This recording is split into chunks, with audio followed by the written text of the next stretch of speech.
Human discovers alien girl's identity. She offers to warm his bed to keep it secret. The trade station named Coldwell Ring floated between two quiet star lanes. It was old, underpaid, and always cold. The metal walls sighed at night, and the lights flickered like they were tired of staying awake. Humans came here when they had nowhere else to go. Ethan Hale was one of them. He worked as a maintenance technician, fixing air vents, heat lines, and broken doors that no one else wanted to touch. He lived in a narrow bunk near the lower ring, where gravity sometimes failed for a second without warning. It was not a good life, but it was honest. Ethan did his work, ate his meals, and tried not to think too much about how alone he was. Across the narrow hallway lived a woman named Lyra. At least, that was the name she gave. She was quiet, polite, and always paid her rent early. She wore long coats even when the station was warm and gloves even when it made no sense. Her skin was pale, almost too smooth, and her eyes reflected light in a strange way. Most people ignored her. Coldwell Ring was full of strange beings, and no one asked questions they didn't want answers to. Ethan noticed things others did not. He noticed that Lyra never ate in public. He noticed she avoided the security scans near the docking bays. He noticed that when she thought no one was looking, her shadow did not always match her shape. None of this scared him, it just made him curious. One night the station alarm screamed without warning. The lights died. Gravity stuttered. Emergency power kicked in, bathing the halls in dull red light. Ethan was halfway through a repair shift when his wrist tool beeped with an alert. Thermal failure in lower ring, it read. Immediate response required. He sighed and moved fast. Thermal failures on Coldwell Ring were dangerous. Without heat, the lower ring could freeze within hours. As he turned the corner near his bunk, he heard a sharp sound. Not a scream, but close. A breath pulled in too fast. Lyra's door was open. Ethan stopped. He should have kept walking, he knew that. Privacy mattered on stations like this. But the cold air pouring out of her room felt wrong, too cold. He stepped closer and tapped the door frame. "Lyra," he called. "Are you okay?" No answer. The emergency lights flickered again, and for one brief second the red glow shifted. Ethan saw her. Lyra stood in the center of the room, her coat half off. Her skin was no longer pale. It glowed softly, traced with lines of blue and silver light that moved like slow rivers beneath the surface. Her eyes reflected the emergency lights like polished crystal. For a heartbeat, she was something not human at all. Then the lights steadied. She turned, saw him, and froze. The glow faded quickly, but not fast enough. The truth hung between them, heavy and sharp. Ethan did not shout. He did not reach for a weapon. He did not step back. He simply said, "Your heat is out." Lyra stared at him, fear written across her face. Her hands trembled as she pulled her coat closed. "You saw," she whispered. "Yes," Ethan said. "But the whole ring will freeze if we don't fix the main line. You can explain later, or not." He turned away and knelt beside the wall panel outside her room. His hands moved from habit, opening access plates and checking readouts. The cold was already creeping in. Behind him, Lyra struggled to breathe. She had prepared for many reactions: screaming, blackmail, violence. She had never prepared for calm. "Why are you helping me?" she asked. "Because the station's dying," he replied, "and because you look like you need help." Minutes passed in silence, broken only by the soft hum of tools and the distant groan of metal. Ethan rerouted power, bypassed a damaged node, and felt warmth slowly return to the walls. When he finished, he stood and wiped his hands on his jacket. "You should be fine now," he said. "But the main system is unstable. Nights will get colder." She nodded slowly. "Ethan," she said, "I need to tell you something." He leaned against the wall, tired. "I already know you're not human. If you're going to tell me you're dangerous, you'll need to be more specific." A weak sound escaped her that might have been a laugh. "I am being hunted," she said. "My species is not welcome in this sector. There is a price on my identity. If anyone learns what I am, I will be taken or killed. Ethan considered this. He had lived long enough to know when someone was telling the truth. Okay, he said. She blinked. That's all. I'm not turning you in, he continued. I don't get paid enough to ruin someone's life. Fear returned to her eyes. You don't understand. My people believe warmth is trust. When I revealed myself, it created a bond. I must ensure your silence. He frowned. How? Her voice dropped. During the station's cold cycles, I will share your sleeping space. Body heat prevents suspicion and ensures loyalty. Ethan straightened at once. No, he said firmly. She stiffened, clearly confused. You refuse? Yes, he replied. I won't take advantage of you, and I don't need payment to keep a secret. She stared at him as if he had spoken another language. But the cold, she said, you will suffer. We'll find another way, he answered. Extra blankets, heat packs, I can modify my bunk. Silence stretched between them. Slowly, Lyra sat down on the edge of her bed. Her shoulders sagged, the strength draining from her. No one has ever said no, she whispered. Ethan felt something tighten in his chest. Well, he said gently, someone should have. The station lights dimmed again, warning of another thermal drop. The cold returned faster this time, sharp and biting. Ethan hesitated, then spoke. You can stay in my bunk room during the worst cycles, he said. Separate beds, door locked, just not alone. Her eyes lifted to meet his. You would do this without cost. Yes, he said, because it's the right thing. Outside, Coldwell Ring drifted through the dark, unaware that something small had just changed. A secret had been seen, a choice had been made. And somewhere in the quiet hum of failing systems, humanity had taken its first step into a story much bigger than one cold station. The cold came back the next night. It did not arrive suddenly. It crept in through the metal walls, slow and patient, like something alive. The heaters hummed, then failed one by one. Pipes clicked as they shrank. Breath turned visible in the air. Ethan woke before the alarm. His bunk room was small, barely enough space for 2 narrow beds and a locker. He pulled on his jacket and checked the wall panel. Temperature was dropping faster than expected. A soft knock sounded at the door. He already knew who it was. When he opened it, Lyra stood there wrapped in her long coat, arms crossed tightly. Her face looked calm, but her eyes showed strain. The cold was affecting her more than she wanted to admit. You said I could stay, she said quietly. Yes, Ethan replied, stepping aside. Come in. He locked the door behind her and activated the emergency heat packs he had rigged together during his last shift.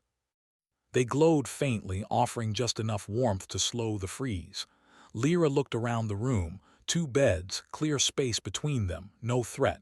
You prepared, she said. I fix things, he answered. That includes problems that haven't happened yet. She nodded and sat on the far bed. For a long moment, neither spoke. The station groaned softly around them. Finally, Lyra broke the silence. My people would not understand this, she said. They would say you are foolish. Ethan shrugged. Humans hear that a lot. She studied him carefully, as if trying to see past his skin the way he had seen past hers.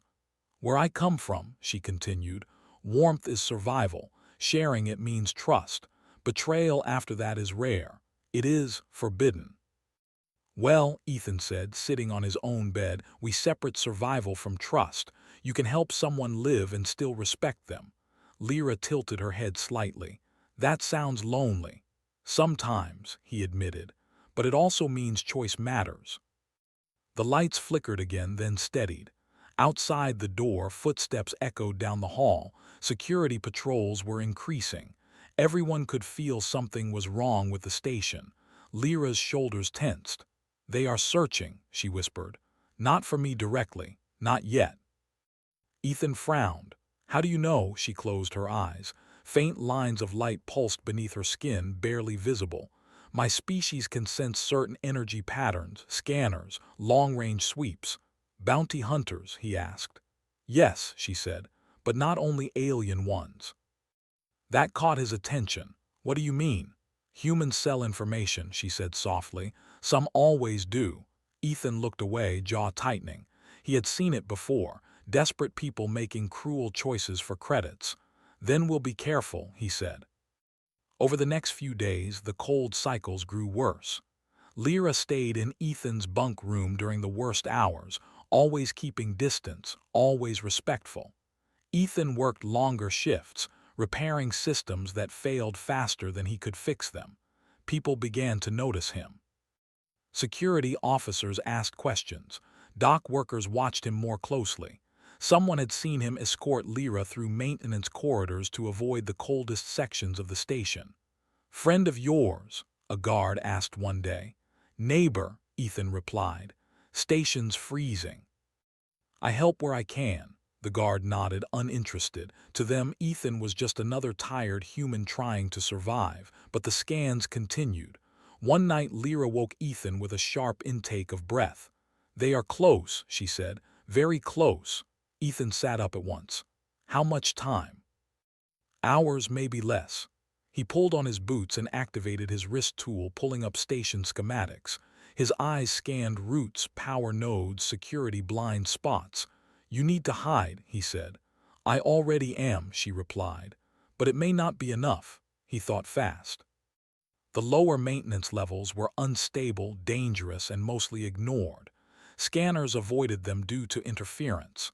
"I can mask your energy signature," he said slowly. "But it means rerouting power illegally, if I get caught." "I will not let you risk yourself for me," she said firmly. He met her gaze, too late. She stared at him, something new flickering behind her eyes, not fear, not confusion, recognition. They moved through the station quietly, slipping into narrow passages filled with cables and steam. Ethan worked fast, adjusting emitters and grounding nodes.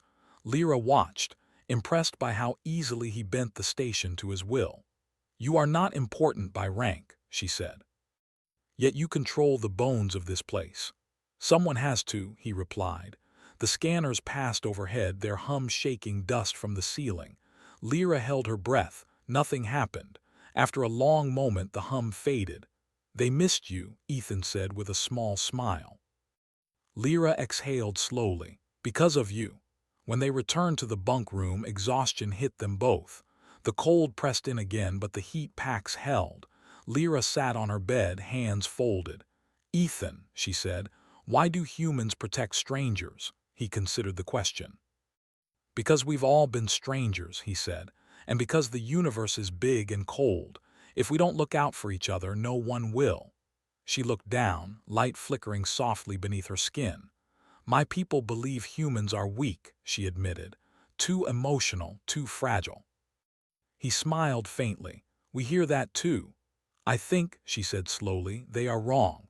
Outside, the station drifted onward, scanners still searching, hunters still waiting. But something had shifted. A bond had formed, not from fear, not from warmth, but from choice. And somewhere in the shadows of Coldwell Ring, those hunting Lyra were beginning to realize that this time, their prey was not alone. The hunters did not rush. They waited. Coldwell Ring entered a strange quiet. Ships docked and left, but fewer people spoke in the halls. Security patrols doubled. New scanners appeared near junctions that had never needed them before. Someone was spending money on this search. Ethan felt it in the walls. He had worked maintenance long enough to know when systems were being watched instead of fixed. Power routes changed slightly. Access logs were checked more often. Someone was learning the station piece by piece. "They are tightening the net," Lyra said one night. They were in the bunk room again, the cold pressing close despite Ethan's upgrades. The heat packs hummed softly. Outside, the station creaked like an old ship at sea. "How much time?" Ethan asked. "Very little," she replied. "They know I am here, they just don't know where." Ethan leaned back against the wall and exhaled slowly. "Then it's time we stop hiding." Lyra turned to him sharply.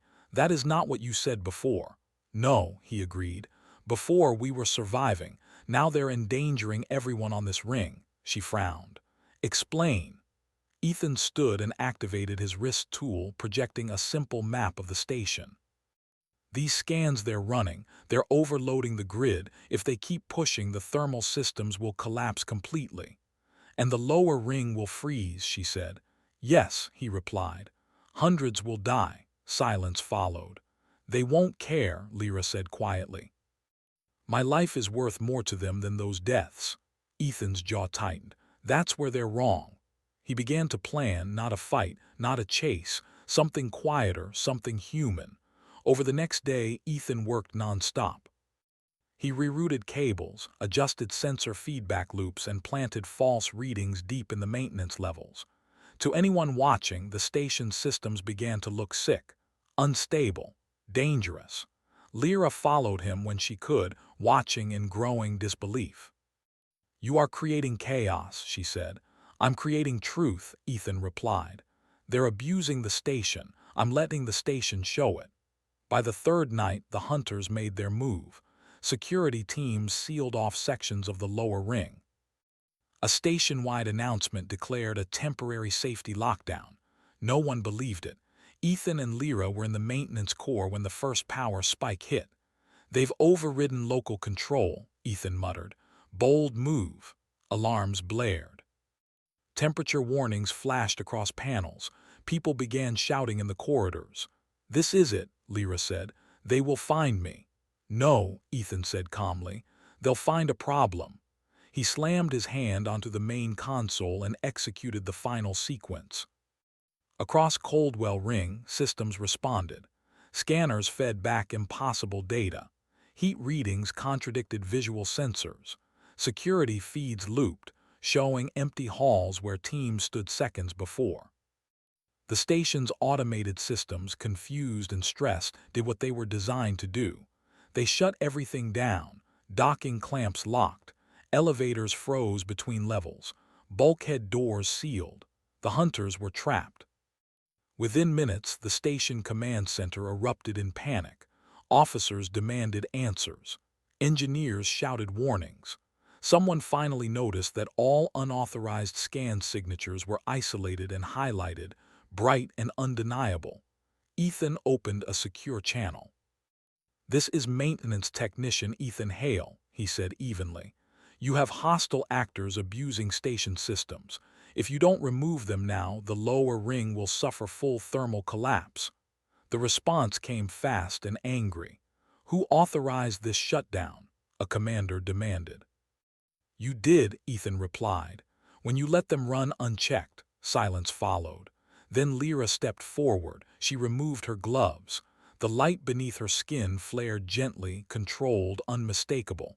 I am the one you are hunting, she said, and I am under human protection. Gasps filled the channel. You are endangering this station, the commander snapped. No, Lyra replied calmly. You allowed others to do that. This human stopped them. All eyes turned to Ethan. He stood straight, tired but steady. You can take me too, he said, if you want. But if you touch her, the station logs, every illegal scan, every credit transfer go public across the sector. The truth was simple. Humans were everywhere. Humans talked. Humans shared. The hunters knew it. Within the hour, the lockdown lifted. Unauthorized ships were seized. Bounty teams were escorted off the station in restraints. The scans stopped. Coldwell Ring breathed again. Later, in the quiet of the bunk room, Lyra sat very still. You chose your entire species over your safety, she said. Ethan shrugged weakly. Someone had to. She looked at him, truly looked at him, and let her disguise fade completely. Her skin glowed softly now, beautiful and strange, patterns shifting like living stars. My people believe strength is dominance, she said. Control, fear. And? Ethan asked. I believe now that strength is refusal, she said. You refuse to trade me, refuse to obey, refuse to look away. He smiled faintly. That's humanity. She stood and bowed her head slightly, a gesture of deep respect among her kind. I am no longer hiding from you, she said. You have earned my true self. Outside, the station lights stabilized. Heat flowed evenly once more. People laughed again in the halls. The hunters were gone, but the story had already begun to spread. A single human, a broken station, and a line drawn that no one expected. Humanity had spoken not with weapons but with choice, and the galaxy was listening. The days after the shutdown felt strangely quiet. Coldwell Ring, once full of tension and hidden threats, began to return to its usual rhythm. But there was a difference. Something had changed in the air. The hunters were gone. The station had taken a deep breath. And so had Ethan. The repair crews were busy fixing the damage caused by the power disruptions.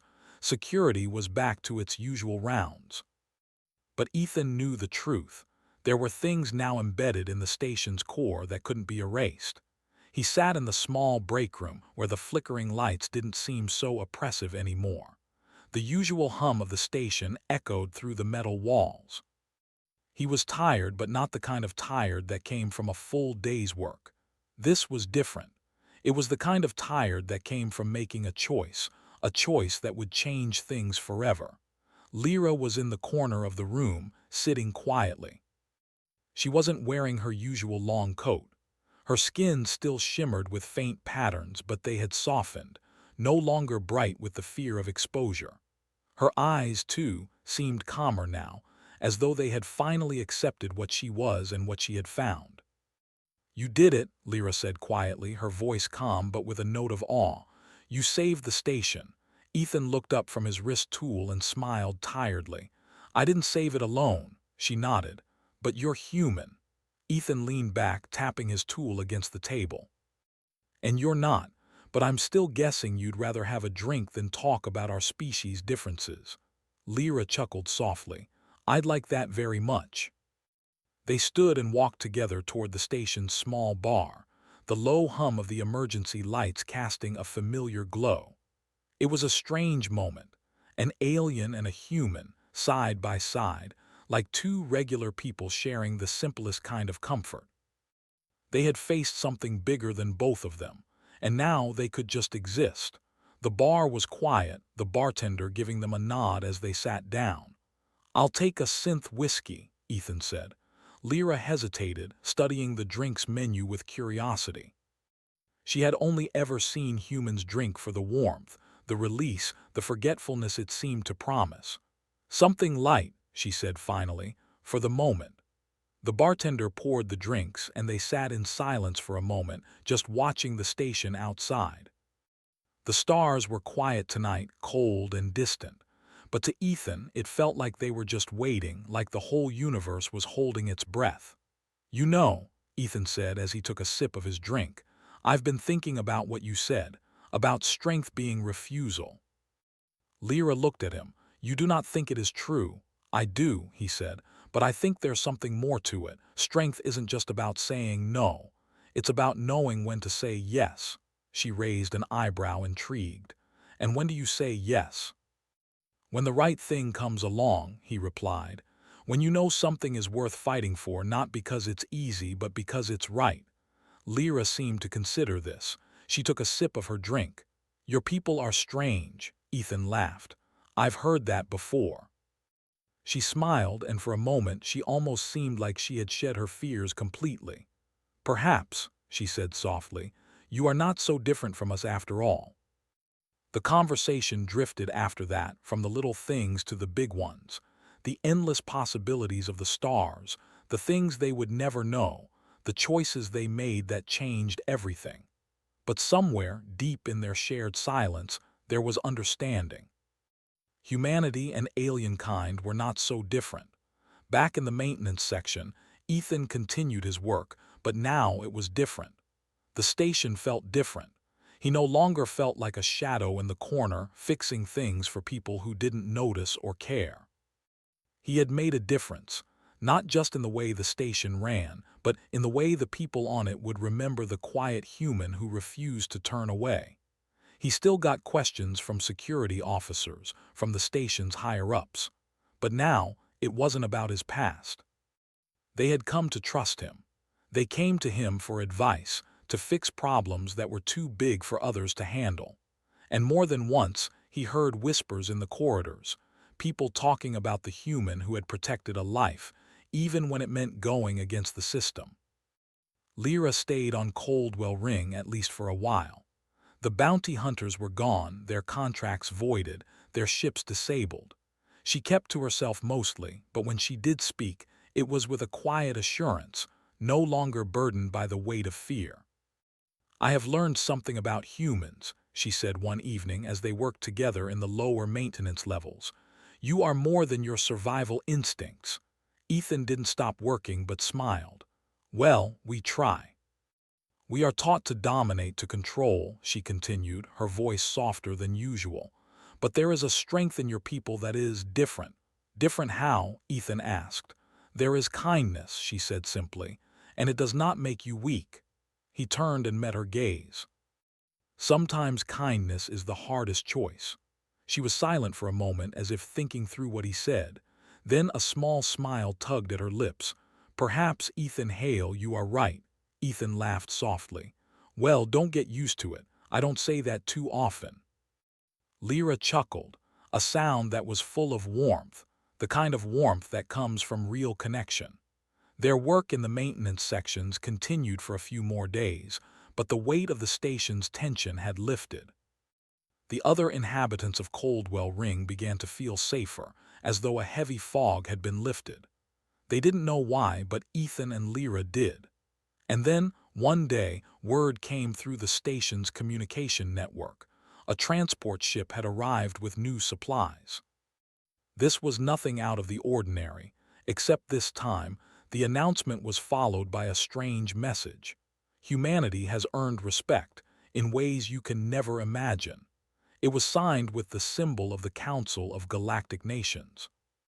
Ethan and Lyra exchanged a glance, one of understanding. It wasn't much, but it was enough. The galaxy had taken notice. The truth was simple.